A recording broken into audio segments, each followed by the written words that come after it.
بسم اللہ الرحمن الرحیم۔ السلام علیکم، میں سمیع ابراہیم ہوں۔ آپ ہمارا یوٹیوب اور فیس بک چینل دیکھ رہے ہیں۔ ایک تو آج آپ کو عدالت کا احوال سنائیں گے۔ جسٹس قاضی فائز عیسیٰ کی سربراہی میں توہین عدالت کا جو نوٹس تھا مصطفیٰ کمال MNA اور سینیٹر فیصل وابڈا کو دیا گیا تھا، اس پر آج سماعت ہوئی، ان کے جوابات آئے۔ جو عدالت میں بات ہوئی وہ آپ کے سامنے رکھوں گا، لیکن ایک صرف مختصراً بتا دوں کہ اب 28 ٹی وی چینلز کو بھی نوٹسز ہو گئے ہیں اور دنیا کی ہر چیز جو ہے وہ اس میں ڈسکس ہوئی ہے اس سماعت میں، اور ان ججز کے ساتھ جو کچھ ہوا، ان کی جو توہین کی گئی، اس کے حوالے سے یہاں پر کوئی بات نہیں ہوئی۔ اور قاضی فائز عیسیٰ صاحب بتاتے رہے کہ بیسیکلی وہ کیا چاہتے ہیں۔ وہ ملک کو ایک پولیس اسٹیٹ نہیں بننے دینا چاہتے۔ ایک مفکر کی طرح، ایک مدبر کی طرح انہوں نے بڑی گفتگو فرمائی، ایک انٹلیکچوئل کی طرح وہ کوشش کرتے رہے کہ اپنا ویژن بتائیں کہ وہ کیسا پاکستان چاہتے ہیں۔ کبھی وہ سوشل میڈیا کو لتاڑنا شروع کر دیتے تھے کہ یہ لوگ باہر بیٹھ کر ٹویٹ لکھتے ہیں، ادھر آئیں ہمارے سامنے یہ بات کریں، اور پیسے بنانے کے لیے کرتے ہیں۔ لیکن ایک بات جو بڑی اہم کی انہوں نے، وہ ہمیشہ سے یہ مینٹین کرتے ہیں کہ جب سے وہ آئے ہیں کوئی شکایت نہیں ملی کہ جوڈیشری دباؤ میں ہے۔ لیکن آج انہوں نے یہ فرمایا کہ یہ جو لوگ گالیاں نکالتے ہیں، ججز کو برا بھلا کہتے ہیں، یہ در حقیقت اپنی مرضی کے فیصلے لینا چاہتے ہیں۔ تو پھر انہوں نے کہا کہ فیصل وابڈا صاحب اور آپ جو ہیں مصطفیٰ کمال صاحب، آپ کا تو کوئی کیس ہمارے سامنے نہیں ہے۔ تو انہوں نے کہا نہیں جی، کوئی سامنے کیس نہیں ہے۔ آج مصطفیٰ کمال صاحب نے تو اپنی اپولوجی، انہوں نے معذرت نامہ، معافی مانگی غیر مشروط طور پہ، اور فروغ نسیم صاحب نے بہت کوشش کی کہ وہ معافی نامہ ہو جائے۔ جبکہ فیصل وابڈا صاحب نے جو بیان دیا اس میں تو انہوں نے یہ کہا تھا کہ میں کنٹیسٹ کروں گا اور میں نے کوئی توہین نہیں کی۔ لیکن آج جب انہوں نے عرفان سعادت صاحب نے یہ بتایا فیصل وابڈا صاحب کو کہ آپ نے بات جنرل نہیں کی، آپ نے اسپیسیفک پریس کانفرنس کی ہے جسٹس بابر ستار اور جسٹس اطہر معین اللہ کا نام لے کے، تو یہ پرسن اسپیسیفک پریس کانفرنس تھی۔ تو اس پر ان کے وکیل نے اور فیصل وابڈا صاحب نے آپس میں گفتگو کر کے تو قاضی فائز عیسیٰ صاحب نے انہیں ٹائم دیا تو اپنا جواب سبمٹ کرنے کا، تو وہ اب ری نیگوشیٹ کریں گے، ری تھنک کریں گے، اور مجھے لگتا ہے کہ مصطفیٰ کمال کی طرح وہ بھی یہ کہیں گے کہ میں حضور میری کیا مجال جو میں عدلیہ کے بارے میں بولوں، میں تو یہ سب کچھ ملک کو بہتر بنانے کے لیے کر رہا تھا اور میں معافی کا طلبگار ہوں۔ 28 ٹی وی چینلز کو نوٹس، اور پھر یہ بھی بات ہوئی کہ پیمرا کیسے پابندی لگا سکتا ہے ٹی وی میں کورٹ رپورٹنگ پر، اور ہمیں یہ پتہ چلا کہ پڑھا میں نے کسی اخبار میں، کہا انہوں نے قاضی فائز صاحب نے، ویسے وہ ہمیشہ یہ کہتے ہیں کہ میں نے کبھی ٹی وی نہیں دیکھا، خبروں کی طرف توجہ نہیں ہے، لیکن یہ انہوں نے کہا میں نے کسی اخبار میں پڑھا ہے کہ یہ پیمرا نے خبروں پر پابندی لگا دی ہے۔ تو کیسے پابندی لگا دی ہے؟ یہ تو گارنٹیڈ ہے آئین پاکستان اظہار رائے کا، اور پارلیمنٹ کی میں بہت تعریف کرتا ہوں، میں بہت ان کو آئی پٹ دم ہائی اسٹیم، اور یہ جو دو قانونی آئینی ادارے ہیں ان کی آپس میں یہ جو لڑائی ہے یہ کیوں ہو رہی ہے۔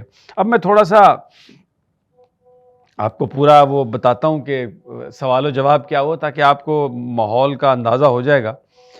اس میں یہ ہے کہ جو ان کے کہا وکیل صاحب نے کہ وہ ربا کا کیس جو تھا وہ زیر التوا ہے شریعت اپیلیٹ بینچ میں، اور اس کے حوالے سے یہ پریس کانفرنس کے لیے آئے تھے جو فاروق اپنا مصطفیٰ کمال صاحب ہیں، اور جلد پھر اٹارنی جنرل صاحب نے کہا کہ جلد ہو جائے گا اس کا نوٹس جو ہے وہ سارا۔ تو چیف صاحب نے پوچھا کیا مصطفیٰ کمال فیصل وابڈا سے متاثر ہوئے تھے یا پریس کانفرنس اتفاق تھا؟ تو فروغ نسیم صاحب نے کہا نہیں جی، یہ اتفاق تھا۔ پھر انہوں نے کہا فروغ صاحب یہ بتائیے کہ کیا آپ کی نظر میں کوئی توہین آمیز تھی کہ مصطفیٰ کمال کی پریس کانفرنس؟ تو انہوں نے کہا جی میری ذاتی رائے میں یہ کوئی توہین آمیز نہیں تھی۔ تو پھر قاضی صاحب نے کہا اچھا، اگر یہ توہین آمیز نہیں تھی تو آپ معافی کس چیز کی مانگ رہے ہیں؟ تو چیف جسٹس صاحب نے یہ بھی کہا کہ جیسے میں نے پہلے بتایا آپ کو کہ ہم تو پارلیمنٹ کا بہت احترام کرتے ہیں، ارکان اسمبلی کے حوالے سے ہم نے کبھی کوئی گفتگو نہیں کی، ایک آئینی ادارہ ہے اور ہم یہ چاہتے ہیں کہ وہ عدلیہ کا احترام کریں۔ اور ارکان اسمبلی پر تو اداروں کا احترام زیادہ لازم ہوتا ہے. جہاں پر کوئی غلطی ہو وہ فیصلے پر بات کریں اور ہم خوش دلی سے اس تنقید کو قبول کریں گے. اور پھر یہ دوسرے جو واڈا صاحب ہیں یہ تو سینیٹر ہیں اور سینیٹر تو اپر ہاؤس ہے. تو انہوں نے کہا کہ اگر آپ یہ کہیں کہ مقدمے تاخیر سے لگتے ہیں تو جائز تنقید ہے، کسی کام کو بہتر کرنے کی بات کریں تو بھی یہ جائز تنقید ہے. لیکن یہ ذاتیات پر جو چیزیں ہیں یہ مناسب نہیں. اور پھر دہرایا انہوں نے سوال کہ کیا مصطفیٰ کمال صاحب پریس کانفرنس کو توہین سمجھتے ہیں عدالت کی؟ تو فروغ نسیم صاحب نے کہا کہ ایک دو جملے توہین آمیز ہیں، بس اسی کے لیے وہ معافی مانگ رہے ہیں. تو جج صاحب نے کہا کہ قتل کے ورثاء کے مابین بھی جو ایگریمنٹ ہے وہ اعتراف جرم کے بعد ہوتا ہے، تو پہلے آپ اعتراف جرم تو کریں. تو مصطفیٰ کمال نے پریس کانفرنس میں تو معافی نہیں مانگی. تو انہوں نے کہا کہ ہم قانون کی نہیں اخلاقیات کی بات کر رہے ہیں، آپ اخلاقی طور پر بتائیں کہ کوئی بات غلط ہے یا نہیں. تو پھر اٹارنی جنرل صاحب نے کہا کہ پارلیمنٹ میں بھی ججز کے کنڈکٹ پر بات نہیں ہو سکتی. اگر پارلیمنٹ میں ججز کنڈکٹ پر بات کرے تو پھر اس کے کیا نتائج ہو سکتے ہیں؟ پارلیمنٹ کی کارروائی کو حاصل استحقاق حتمی نہیں ہے. یہ آج اٹارنی جنرل صاحب نے کہا کہ یہ جو ججز کے بارے میں اراکین اسمبلی بات کرتے ہیں یہ کوئی اتنے وہاں پر پروٹیکٹڈ نہیں ہے، اور پارلیمنٹ میں ججز کے کنڈکٹ پر بات کرنے والوں کے خلاف کارروائی ہو سکتی ہے. اٹارنی جنرل نے یہاں پر یہ بھی کہا کہ ججز کی دوہری شہریت پر کوئی پابندی نہیں. فروغ نسیم نے کہا کہ مصطفیٰ کمال نے دوہری شہریت پر کوئی بات نہیں کی. مصطفیٰ کمال نے گفتگو پارلیمان میں نہیں نیشنل پریس کلب میں تھی، چیف جسٹس صاحب نے کہا.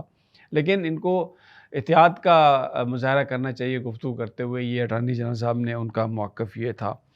اور اچھا اب انہوں نے یہ اس وقت انہوں نے قرآن شریف کو منگوا لیا، اور ایک وکیل صاحب تھے، انہوں نے کہا جی میرا فون اگر مل جائے تو میں اس میں سے قرآن شریف نکال لوں گا. تو پھر وہ آیات پڑھ کے سنائی گئیں کہ یہ جو غیبت کرنا ہے یہ مردہ بھائی کا گوشت کھانے کے مترادف ہے.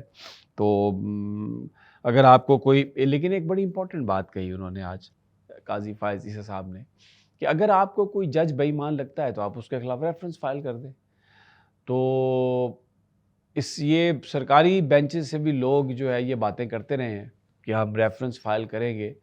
اور یہ ترمین اللہ صاحب نے بھی یہ بات کہی تھی کہ ہم کالی بھیڑے نہیں ہیں، اگر کوئی جج کا مسئلہ ہے تو ایسا وہ آپ ان کے خلاف آپ ریفرنس فائل کریں. تو آج قاضی صاحب نے بھی یہ بات کہی اور یہ کہا چیف جسٹس نے کہ آزادی اظہار کے نام پر ٹی وی چینلز جھوٹ بول رہے ہیں، جھوٹ کا پرچار کر رہے ہیں. اور پریس کانفرنس والے تمام جو 34 چینل ہیں کیا ان کو بھی ہم نوٹس جاری کریں؟ اٹارنی جنرل صاحب نے کہا جاری کریں.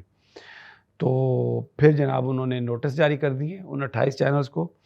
اور پیمرا کی بڑی انہوں نے آج کلاس لی اور کہا کہ ان کو کس نے کہا کہ آپ پابندی لگائیں، اور کون سا قانون ان کو اختیار دیتا ہے کہ یہ کورٹ کی رپورٹنگ پر ججز کے ریمارکس پر پابندی لگائیں. توہین آمیز مواد جو ہے اس کو تو روک نہیں سکتے، وہ تو چلوانے دیتے ہیں. تو آج انہوں نے کہا میرے پاس اس وقت پیمرا کا نوٹیفیکیشن نہیں ہے، اس کو دیکھ کر فیصلہ کروں گا کہ میں اس کے بارے میں کیا ہم کریں. پھر اس موقع پر جج صاحب نے کہا کہ ذرا فیصل واوڈا صاحب بھی پہلے بتا دیں، پہلے پریس کانفرنس پڑھ تو لیں کہ انہوں نے کہا کیا ہے. تو پھر جو میں نے آپ کو پہلے بتایا وہ جسٹس عرفان سعادت نے وہ پڑھ کے سنائی بات، ان کا جو پیمرا نے دیا تھا جو ان کا ٹیکسٹ پریس کانفرنس کا، کہ جس میں فیصل واوڈا کے وکیل نے کہا جی عمومی بات کی ہے، لیکن عرفان سعادت صاحب نے کہا کہ انہوں نے یہ کہا کہ میں نے بات کی یا ترمین اللہ صاحب اور بابر صاحب کے حوالے سے پریس کانفرنس کرنے کے لیے آیا ہوں، اور یہ انتہائی دو معتبر جج ہیں. اور تو اس پر چیف جسٹس نے کہا فیصل واوڈا صاحب نہ تو آپ وکیل ہیں نہ کسی بار کے عہدیدار ہیں، تو عدلیہ پر کس حیثیت میں آپ نے پریس کانفرنس کی؟ اور اخبار میں آتا رہتا ہے کہ کتنے سینیٹر غیر حاضر رہے، کتنوں نے منہ ہی نہیں کھولا، کتنوں نے سروس میں کسی کو توسیع دے دی، کتنوں نے ووٹ نہیں دیا. تو لیکن ہم تو کوئی بات نہیں کرتے، ہم کہتے ہیں جب ہمارے پاس کیس آئے گا تو ہم دیکھ لیں گے. لیکن آج ایک بڑی اس وقت عجیب سی کیفیت تھی کمرہ عدالت میں جب چیف جسٹس صاحب نے کہا کہ سروس میں کس کو توسیع دی، کس کو ووٹ دیا، کیونکہ آئین میں ترمیم چیف جسٹس صاحب کی اپنی سروس میں ایکسٹینشن کے حوالے سے جو ہے نا وہ بات ہو رہی ہے. تو اب معاملہ یہاں پر آیا ہے، جو گفتگو جو ہوئی ہے آج اس پہ نئی اسٹیٹمنٹس آئیں گی، ٹی وی چینلز کو نوٹس ہو گئے ہیں، اور جن ججز کے بارے میں حد تک ہمیں اس گفتگو کی گئی ان کے حوالے سے کوئی بات نہیں ہوئی. اب یہ جرمانوں کی بات ہوئی کہ ٹی وی چینلز کو کتنا جرمانہ ہم کر سکتے ہیں، اس کی کیلکولیشنز وغیرہ ہوتی رہی، اور نزلہ ٹی وی چینلز پر اور سوشل میڈیا پر ہی گرا آ کے. سو ویری انٹرسٹنگ یہ ساری بات آج چلتی رہی ہے. اور سزا ہوئی تو کتنا نائل ہوگا، 5 سال کے لیے نائل ہوگا، اس قسم کی بات بھی ہوتی رہی ہے. تو یہ آج کی کارروائی تھی. اب یہ 2-3 ہفتے کے لیے 2 ہفتے کے لیے کم از کم یہ معاملہ جو ہے یہ ٹھہر گیا. لیکن بہت سارے لوگوں کا خیال یہ تھا کہ جب اس کا نوٹس ہوا تھا کہ چیف جسٹس صاحب نے جو نوٹس لیا ہے تو وہ اسی لیے نوٹس لیا ہے کیونکہ کوئی کمیٹی کی میٹنگ نہیں ہوئی تھی، چیف جسٹس صاحب نے نوٹس لے لیا تھا. تو اور اس کا مقصد غالباً ان پارلیمنٹیرینز کو اینڈ پہ شاید سزا نہ ہو. یہ اس طرح کی اسپیکولیشن ہے، میں زیادہ بات نہیں کرنا چاہتا کیونکہ آج چیف صاحب بڑے خفا ہو رہے تھے. تو اجازت دیجیے اگلی ویڈیو تک. اللہ نگہبان.